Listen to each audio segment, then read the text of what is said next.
Selamat pagi teman-teman terkasih. Pada kesempatan kali ini kita akan belajar mengenai materi virus.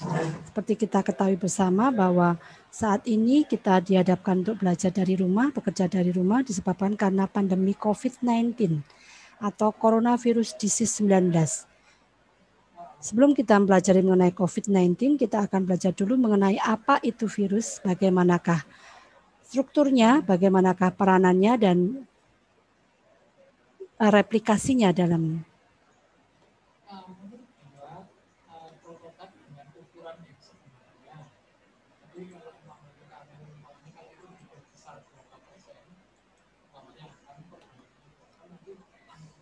Karenanya tujuan pembelajaran materi ini adalah kalian bisa menganalisis struktur dan replikasi virus.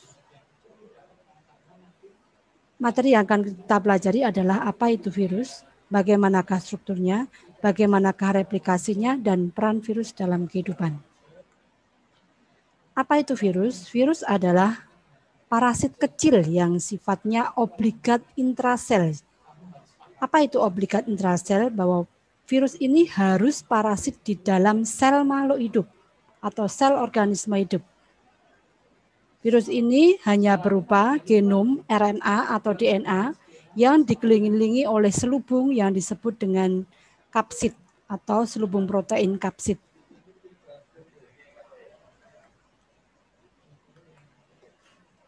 Apakah virus itu makhluk hidup? Ya, virus bukan makhluk hidup. Kenapa bukan makhluk hidup? Karena virus tidak memiliki ciri-ciri seperti organisme hidup. Bisa bereproduksi, bisa bereproduksi, bisa membutuhkan makanan atau nutrisi, kemudian peka terhadap rangsang, dan sebagainya. Virus tidak memiliki ciri-ciri itu. Satu-satunya yang dimiliki virus adalah bisa bereplikasi. Dan itu pun harus di dalam sel organisme lain. Kita lihat perbedaannya. Ini contoh sel bakteri atau sel makhluk hidup yang paling kecil, di mana di dalam sel ini ada bagian yang merupakan ciri makhluk hidup, yaitu ada organel-organel sel, yaitu ada inti sel, ada sitoplasma, ada ribosom yang berperan dalam sintesis protein. Sementara di dalam virus ini tidak ada bagian-bagian itu.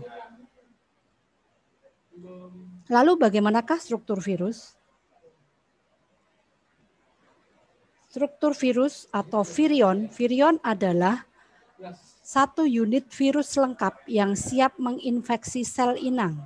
Tersusun dari apa saja? Yang pertama, bagian dalam adalah asam nukleat atau materi genetik. Bagian dalam adalah asam nukleat atau materi genetik. Virus hanya punya salah satu saja, RNA saja atau DNA saja. Kemudian materi genetik ini diselubungi oleh protein yang disebut dengan kapsid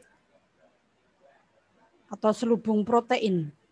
Ini adalah bagian virus yang dimiliki oleh virus itu sendiri. Sementara bagian lain yaitu ada lipid envelope, ada spike, kemudian ada glikoprotein misalnya di sini. Itu dia miliki dari sel yang ditumpanginya. Dia dapatkan, dia peroleh dari sel yang ditumpanginya. Bagaimanakah morfologinya? Virus memiliki berbagai macam bentuk. Misalnya bentuk seperti batang. Kemudian bentuk seperti hedral atau ikosahedral, heksahedral, polihedral. Ini contoh tobacco mosaic virus. Bentuk-bentuk yang lain, ini seperti pada adenovirus, ini virus HIV, kemudian ini virus rabies, virus influenza, dan ini virus yang sangat terkenal karena dijadikan sebagai model dalam pelajari replikasi virus. Jadi, secara prinsip, bagian tubuh virus yang utama adalah bagian dalam berupa materi genetik, bisa berupa RNA atau bisa berupa DNA. Contohnya virus influenza ini materi genetiknya RNA. Sementara pada bakteriofag itu adalah virus yang menginfeksi bakteri, materi genetiknya adalah bakteri. Kemudian materi genetik ini diselubungi oleh protein atau selubung protein yang disebut dengan kapsid. Nah, bagian-bagian yang lain itu hanya pelengkap saja, tidak harus ada dalam virus. Tidak selalu ada dan tidak harus ada dalam virus. Ada spike, kemudian ada glikoprotein, envelope, dan sebagainya. Oke, berikutnya kita akan bahas mengenai bagaimanakah virus bereplikasi. Ada dua strategi replikasi virus. Yang pertama, siklus litik. Yang kedua adalah siklus lisogenik. Siklus litik adalah siklus yang menyebabkan sel inang pecah atau lisis. Sementara siklus lisogenik tidak menyebabkan sel inang lisis tetapi punya potensi untuk lisis. Kita akan bahas yang pertama, siklus litik. Siklus litik diawali dari fase yang pertama disebut dengan adsorpsi atau fase penempelan, yaitu menempelnya virus pada dinding sel inang. Kemudian fase kedua yaitu penetrasi, yaitu virus memasukkan materi genetiknya ke dalam sel inang. Tahap yang ketiga disebut dengan sintesis protein. Dalam tahap yang ketiga ini, materi genetik virus mengendalikan sel inang, menggunakan bahan-bahannya sel inang untuk membuat proteinnya virus, untuk membuat bagian-bagian virus. Apa itu bagian-bagian virus? Karena ini contohnya bakteriofag, maka yang dibentuk adalah ada bagian kepala, bagian serabut ekor, bagian leher, dan bagian materi genetik. Kemudian tahap berikutnya yang keempat adalah fase perakitan. Dalam fase perakitan ini, virus akan merakit dirinya membentuk satu virion lengkap atau satu unit virus yang lengkap yang siap menginfeksi sel inang. Satu sel bakteri itu bisa menghasilkan sekitar 100 sampai 200 virion baru. 100 dan 200 virion baru ini kemudian akan mengeluarkan enzim yang disebut dengan enzim lisosim untuk menghancurkan dinding sel inang.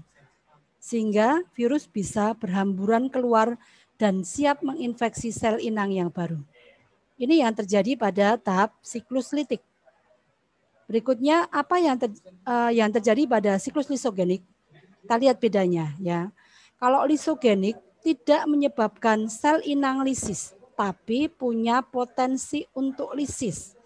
Potensinya dari mana? Potensinya bisa karena daya tahan atau imun sel inangnya lemah sehingga dari yang lisogenik jadi lisis.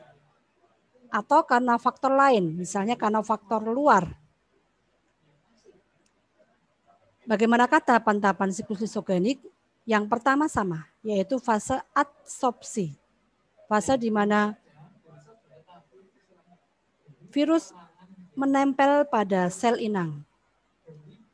Kemudian dilanjutkan fase yang kedua sama, yaitu penetrasi. Virus memasukkan materi genetiknya dalam materi genetik sel inang. Tahap ketiga ini berbeda karena dalam hal ini virus tidak menghancurkan materi genetiknya sel inang, tetapi virus menyisip di antaranya. Pada keadaan seperti ini disebut dengan temperate atau profag. Virus dalam keadaan tidak aktif. Pro itu artinya belum, phage itu virus yang menginfeksi bakteri. Jadi belum jadi virus. DNA virus ini berintegrasi ke dalam kromosom bakteri sebagai sel inangnya. Berikutnya, karena sel bakteri itu dia reproduksi aseksual dengan membelah diri, maka ketika bakteri itu membelah diri, Setiap kali membelah menghasilkan sel anak yang baru, materi genetik virusnya juga ikut tergandakan. Sehingga bakteri-bakteri yang baru yang hasil dari reproduksi aseksual bakteri, ya, virus-virus baru sebagai hasil reproduksi dari bakteri ini akan ikut terkopi. Begitu seterusnya. Virus dalam keadaan tidak aktif atau dalam bentuk profag. Profag ini bisa menjadi aktif dan keluar dari kromosom bakteri, sehingga menginisiasi siklus litik.